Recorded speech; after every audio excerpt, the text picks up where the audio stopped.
Hello everyone, मैं हूं Aditi Shah and I welcome you all to Magnet Brains, जहां आपको मिलता है 100% education free from kindergarten to 12th class. तो आज हम करने वाले हैं क्लास 12th अकाउंट्स का chapter number 11 redemption of debentures, और हम इस चैप्टर के आज डिस्कस करेंगे मल्टीपल चॉइस क्वेश्चंस, जो कि बहुत स्कोरिंग होते हैं। अगर आपका इस चैप्टर के कॉन्सेप्ट सारे क्लियर हैं तो आप आराम से MCQ सॉल्व कर सकते हो। चलो तो देखते हैं, KBC खेलते हैं। Question number 1, premium payable on redemption of debentures is a or an liability account, B asset account, C expense account, D income account। तो हम सबको पता है रिडेम्पशन के समय हमें प्रीमियम देना है, ठीक है। वो हमारे सर पे क्या है, बोझ है। बोझ है मतलब क्या है, लाइबिलिटी है, इसलिए उसको हम क्रेडिट करते हैं। तो क्वेश्चन नंबर 1 का आंसर क्या हो जाएगा, ए लाइबिलिटी अकाउंट, बिल्कुल सही जवाब। चलिए question number 2, in case debentures of rupees 10,000 are issued at par and are redeemable at premium of 10%, the premium payable is debited to। अब वो क्या बोल रहे हैं, हम यहाँ पर रिडेम्पशन जो प्रीमियम पे करेंगे उस प्रीमियम पेबल को हम डेबिट करते हैं, बट किस नाम से डेबिट करते हैं। Premium on redemption of debentures हमारा क्रेडिट होता है, और वहीं पर उसका दूसरा इफेक्ट क्या होता है, एज पर प्रूडेंस प्रिंसिपल हमें पता है कि हमें लॉस होने वाला है, जितने भी साल बाद हम रिडीम करेंगे उस लॉस को अभी के अभी हम अपनी बुक्स में रिकग्नाइज कर लेते हैं, डेबिट कर लेते हैं। तो उस लॉस को हम क्या बोलते हैं, loss on issue of debentures account. तो क्लियरली आपका आंसर क्या हो जाएगा यहाँ पर, सी, ठीक है। चलो question number 3, star limited and unlisted non NBFC HFC, ठीक है। तो अनलिस्टेड है और उसमें नॉन NBFC HFC है, मतलब अदर अनलिस्टेड कंपनी है। Has outstanding 10,000 9% debentures of 100 each due for redemption at a premium of 5%. It has a balance of 50,000 in DRR. Star Limited is further required to transfer the debenture redemption reserve. कितना amount, तो बड़ा simple है, जितने total outstanding debentures होते हैं, ठीक है। तो टोटल आउटस्टैंडिंग डिबेंचर्स हमारे कितने हैं यहाँ पर, 10,000 डिबेंचर्स इंटू 100, दैट इज कितना हो जाएगा आपका, 10 लाख रुपए की आपकी face value, nominal face value हो जाएगी आउटस्टैंडिंग डिबेंचर्स की। और हमेशा DRR क्या करते हैं, DRR इसका क्या निकालते हैं, 10% निकालते हैं, ठीक है। तो 10 लाख का 10% कितना हो जाएगा, 1 लाख। तो 1 लाख रुपए का आपको DRR की गुल्लक में अमाउंट चाहिए। अब DRR की गुल्लक में ऑलरेडी 50,000 है पड़े हुए, तो अब आपको और कितना डालना पड़ेगा कि आपका DRR का बैलेंस 1 लाख हो जाए, तो आपको और 50,000 डालना पड़ेगा। तो आपका आंसर क्लियरली क्या हो जाएगा, ए 50,000, ठीक है। समझ में आ गया क्वेश्चन नंबर 3। चलो next question 4, top Ramon limited a listed company is to redeem 1,000 10% debentures of 100 each, redeemable at 10% premium on 31st March 2021. The company will have to invest in specified securities amount not less than, ठीक है। तो यहाँ पर listed companies को हमने देखा है table में DRI में इन्वेस्ट करना ज़रूरी है, ठीक है। तो टोटल कितना रिडीम कर रहे हैं उस पर डिपेंड करता है, उस पर हम निकालते हैं हमेशा कितना DRI 15% से। तो 1,000 डिबेंचर्स इंटू 100 ईच, तो टोटल 1 लाख रुपए के डिबेंचर्स को हम क्या कर रहे हैं, रिडीम कर रहे हैं, ठीक है। 1 लाख रुपए के डिबेंचर्स हम कर रहे हैं रिडीम। तो हम हमेशा DRI कैसे निकालते हैं, DRI निकालते हैं जितने डिबेंचर्स रिडीम कर रहे हैं उसका 15%। तो 1 लाख का 15% कितना हो जाएगा, 15,000। तो क्लियरली आपका आंसर क्या हो जाएगा यहाँ पर, ए 15,000, ठीक है। चलिए नेक्स्ट क्वेश्चन नंबर 5, एसिस limited and unlisted non NBFC और HFC company is to redeem 2,009% debentures of 100 each on 31st December 2021. The company should invest in specified securities on or before, ठीक है। तो क्या बोल रहे हैं, एक unlisted non NBFC HFC company है, ठीक है। वो रिडीम कर रही है डिबेंचर्स कब, ध्यान से डेट को देखो, 31 दिसंबर 2021 को, ठीक है। अब कंपनी को इन्वेस्ट करना है स्पेसिफाइड सिक्योरिटीज में, मतलब डिबेंचर रिडेम्पशन इन्वेस्टमेंट में 30 अप्रैल के पहले करना पड़ेगा, ठीक है। तो 31 दिसंबर 2021 के जस्ट पहले वाला कौन सा अप्रैल है, 30th अप्रैल 2021, उसके पहले पहले DRI में इन्वेस्ट करना पड़ेगा। तो क्लियरली यहाँ पर आपका आंसर क्या हो जाएगा, बी। ठीक है, तो देखते हैं, बिल्कुल सही जवाब क्वेश्चन नंबर 5। ठीक है, चलो question 6, Best Barcode Private Limited is to redeem 10,000 10% debentures of 100 each on 30th June 2020। The company should invest in specified securities on or before. तो यही बात सेम बोली है यहाँ पर। रिडेम्पशन जो हो रहा है वो कब हो रहा है, 30 जून 2020। तो 30 जून 2020 से जस्ट पहले कौन सा अप्रैल पड़ेगा, 30th अप्रैल 2020 पड़ेगा। तो 30th अप्रैल 2020 के पहले पहले हमें DRI में इन्वेस्ट करना है। तो क्लियरली आपका आंसर क्या हो जाएगा यहाँ पर, डी। ठीक है, परफेक्ट। चलो next question number 7, Global Savings Bank Limited is to redeem 10,000 10% debentures of 100 each on 30th June 2020। How much amount it should transfer to DRR। तो अब क्या करेंगे, हम भावनाओं में बहेंगे। 10,000 इंटू 100 करो, कितना हो गया, 10 लाख। 10 लाख का 10% DRR कितना हो जाएगा, 1 लाख। तो यहाँ पर सही जवाब है बी, 1 लाख। ठीक है, लेकिन बस यही, आप जैसे ही भावनाओं में बहे क्वेश्चन पढ़कर, ठीक है, आप जोश में आए कि अरे हमें तो आता है और आपने बी टिक किया, वहीं पर आपका क्वेश्चन गलत हो जाएगा। क्यों, क्योंकि आपने क्वेश्चन को ध्यान से नहीं पढ़ा। यहाँ पर क्या लिखा है, बैंक लिमिटेड, बैंक। ठीक है, तो बैंक को तो DRR बनाने की ज़रूरत ही नहीं है भाई। तो यहाँ पर क्लियरली आंसर क्या हो जाएगा, डी। ये सब मैंने आपको क्यों करके बताया इतना ड्रामा, क्योंकि मुझे पता है एग्जाम में हम बहुत जल्दबाजी में होते हैं। ठीक है, हम क्वेश्चन को ध्यान से नहीं पढ़ते और ये गलतियाँ करते हैं। इसलिए वो गलती मैंने आपको करके दिखा दी कि आप क्या गलती कर सकते हो। आ रहा है समझ में। तो आपको हमेशा रिडेम्पशन ऑफ डिबेंचर्स में ये ध्यान रखना है कि कंपनी किस प्रकार की है, वो आपको नाम को बहुत ध्यान से पढ़ना है, क्योंकि सारे आगे के प्रोविजंस जो है DRR और DRI से रिलेटेड वो उसी पर बेस्ड होंगे, क्योंकि उन पे वो टेबल अप्लाई हो जाएगा। आ रहा है समझ में। चलो question number 8, IFCI limited and other financial institution is to redeem 40,000 10% debentures of ₹100 each on 31st December 2020. How much amount should it invest in specified securities? तो DRI में कितना पैसा इन्वेस्ट करना है। फिर अब जो गलती मैंने आपको करके दिखाई है, अब आप ध्यान से पढ़ोगे। IFCI limited other financial institution बोला है, तो फाइनेंशियल इंस्टीट्यूशन को तो DRR भी नहीं बनाना, DRI में भी इन्वेस्ट नहीं करना। तो क्लियरली डी आंसर हो जाएगा, निल। ठीक है, परफेक्ट। Question number 8। चलो question number 9, amount is set aside to debenture redemption reserve by all unlisted other than NBFCs and HFC companies, all companies except banking company, all companies except all India financial institution regulated by RBI, all companies except banking company and all India financial institution regulated by RBI। तो हमें पता है कि DRR सिर्फ और सिर्फ unlisted company जो कि NBFC और HFC नहीं है उनको बनाना है। तो क्लियरली आपका आंसर यहाँ पे बड़ा ही सिंपल सा है, ए। ठीक है, क्वेश्चन नंबर 9। चलो question number 10, amount is not set aside to debenture redemption reserve if the debentures are not convertible, the debentures are partly convertible, the debentures are fully convertible, the debentures are redeemable in cash. तो बड़ा simple है, अगर debentures पूरे पूरे convertible हैं, fully convertible है, तो DRR बिल्कुल भी 1 रुपए का भी DRR बनाने की ज़रूरत नहीं है। तो यहाँ पर क्लियरली आंसर क्या हो जाएगा, सी। पार्टली कन्वर्टेबल में भी कुछ हिस्से का नहीं बनाना है, लेकिन यहाँ पर वो क्लियरली बोल रहे हैं कि DRR किस केस में बनाना ही नहीं है। तो किस केस में बनाना ही नहीं है, वो है सी, द डिबेंचर्स, जब फुली कन्वर्टेबल है तब।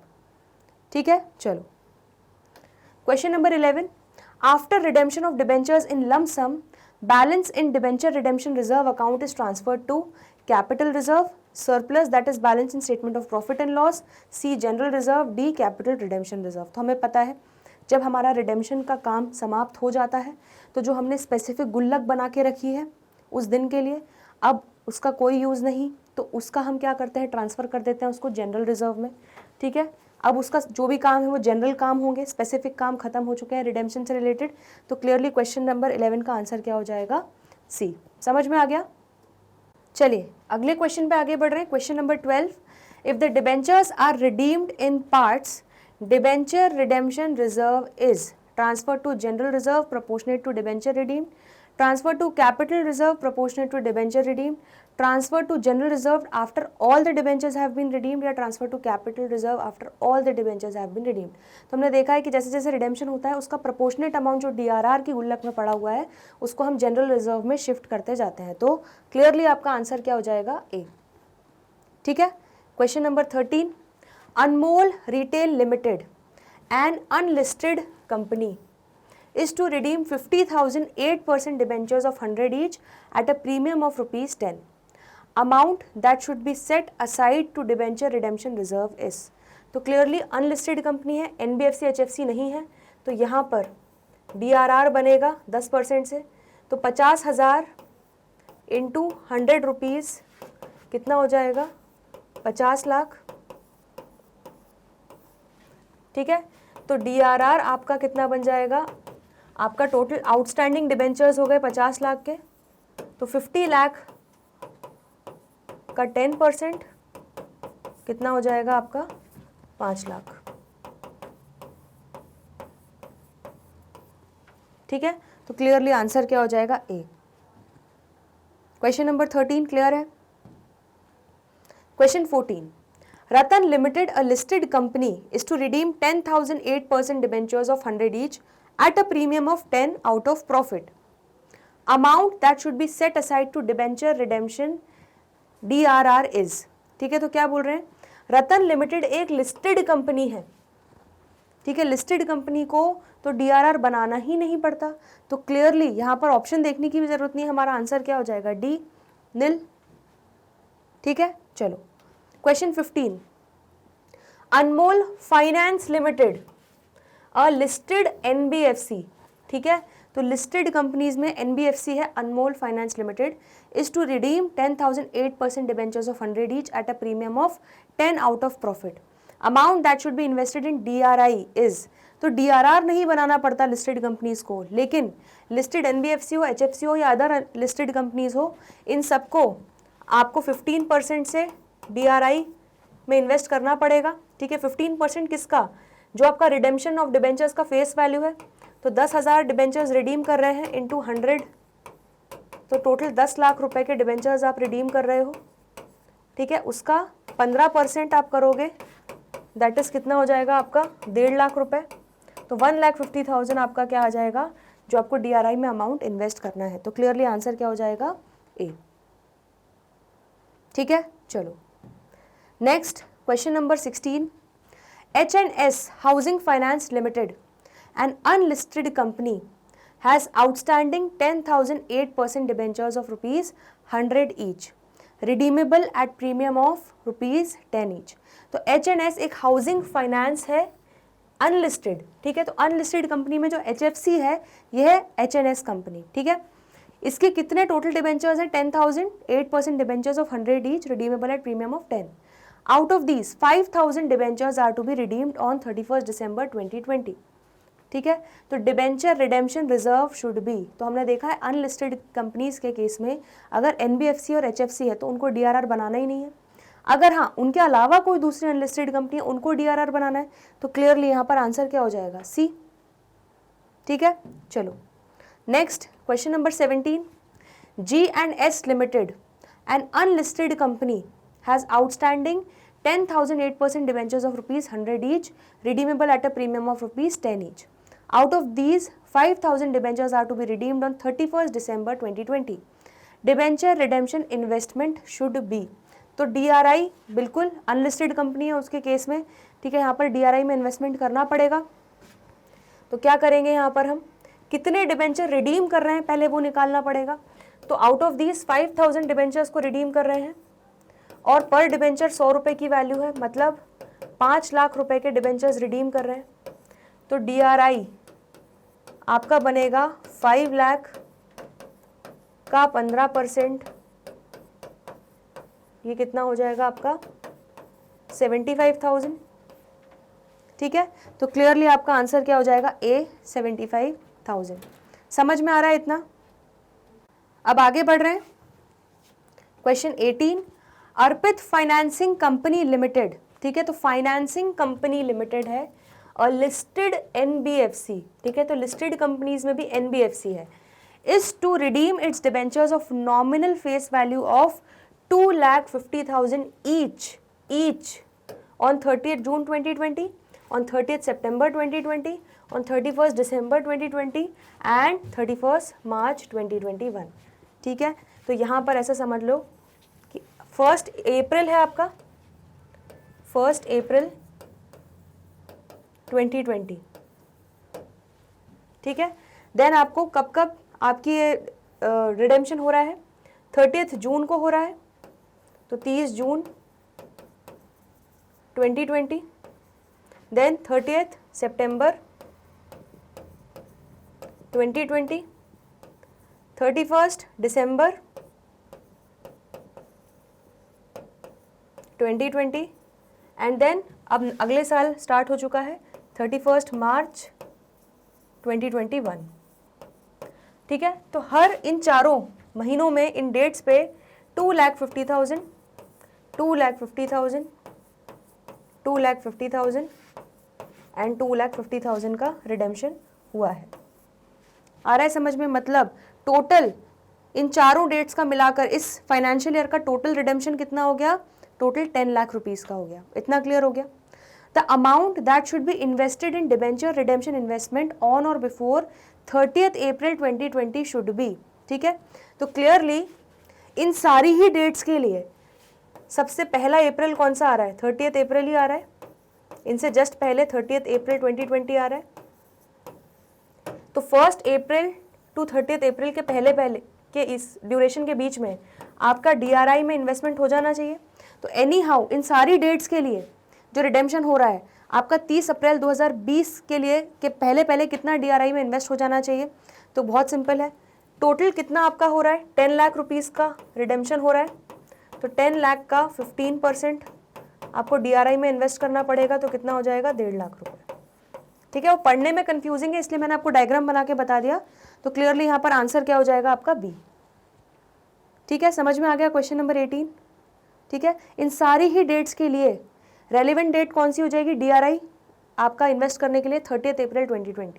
समझ में आ रहा है? तो इन सारी डेट्स का जो टोटल रिडेम्पशन है 10 लाख हमने टोटल लगाया, इनटू उसका 15% दैट इज 1.5 लाख रुपए आपको 30 अप्रैल के पहले इन्वेस्ट कर देना है DRI में।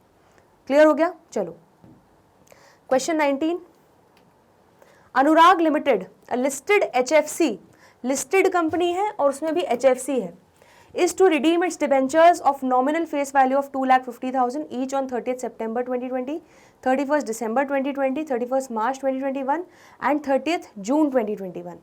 The amount to be invested in debenture redemption investment on or before 30th April 2020 should be. तो क्या बोल रहे हैं? अनुराग लिमिटेड एक लिस्टेड HFC है, ठीक है। तो अगर लिस्टेड HFC है उसको DRI में कुछ भी हो, लिस्टेड HFC हो, NBFC हो या कोई भी अदर लिस्टेड कंपनी हो, इन तीनों ही टाइप की लिस्टेड कंपनीज को DRI में इन्वेस्ट करना है, ये हमने देख लिया, ठीक है। अब क्लियरली यहाँ पर क्या बात बोल रहे हैं देखो ध्यान से, यहाँ पर वो बोल रहे हैं कि कितना अमाउंट हमें 30th अप्रैल 2020 के पहले DRI में इन्वेस्ट करना पड़ेगा, ठीक है। ऐसा ही क्वेश्चन अभी हमने किया। चलो तो 30 सितंबर 2020 पे जो 2.5 लाख है, 30 सितंबर का जो 2.5 लाख है ये हमको लेना पड़ेगा, ठीक है। 31 दिसंबर 2020 इसका रिडेम्पशन का भी हमें लेना पड़ेगा, 31 मार्च 2021 इसका भी हमें लेना पड़ेगा एंड 30 जून 2021 ये नेक्स्ट फाइनेंशियल ईयर में चला गया, ये 21-22 में चला गया। तो 30 जून के जस्ट पहले कौन सा अप्रैल पड़ रहा है? 30 अप्रैल 2021, ठीक है। तो इसलिए 30 अप्रैल 2020 के पहले इसका DRI बनाना ज़रूरत नहीं है। समझ में आ रहा है? लेकिन इन तीनों ड्यू डेट्स का जो आपका रिडेम्पशन है तो 2,50,000 इंटू 3 कितना हो जाएगा? 7,50,000। तो 7,50,000 का 15% कर लो, ये हो जाएगा 1,12,500। तो क्लियरली आपका आंसर यहाँ पर क्या हो जाएगा? D, 1,12,500। समझ में आ रही है बात? ठीक है। इन तीनों ही ड्यू डेट्स जब रिडेम्पशन हो रहा है, रिडेम्पशन डेट्स का रेलिवेंट अप्रैल कौन सा है? 30 अप्रैल 2020 है, लेकिन 30 जून 2021 जो रिडेम्पशन की डेट है उसका जो अब DRI है वो आप 30 अप्रैल 2021 के पहले भी जमा कर सकते हो, ठीक है, इसलिए उसको अभी हमने नहीं यहाँ पर कंसिडर किया, सिर्फ इन तीनों डेट्स का जिनका मैंडेटरी है 30 अप्रैल 2020 के पहले करने का, वो हमने कंसिडर किया। ठीक है, तो टोटल रिडेम्पशन 7.5 लाख हो गया इन तीनों ड्यू डेट्स का मिलाकर, तो 7,50,000 इंटू 15%, 1,12,500। क्लियर हो गया इतना? चलो question number 20, Vikas bank limited has outstanding 50,000 5% debentures of 100 each redeemable at premium of ₹10 each. These debentures are to be redeemed. Amount that will set aside out of profits to debenture redemption reserve is. ठीक है, तो बोल रहे हैं कि DRR कितना create करोगे, तो भाई नाम में ही बैंक है, तो जब बैंक है तो DRR की ज़रूरत ही नहीं है, क्लियरली तो नील हो जाएगा। ठीक है, तो question number 20, question number 21, IDBI Limited and other financial institution has outstanding 50,000 5% debentures of 100 each, redeemable at a premium of ₹10 each. These debentures are to be redeemed. Amount that should be invested in debenture redemption reserve is.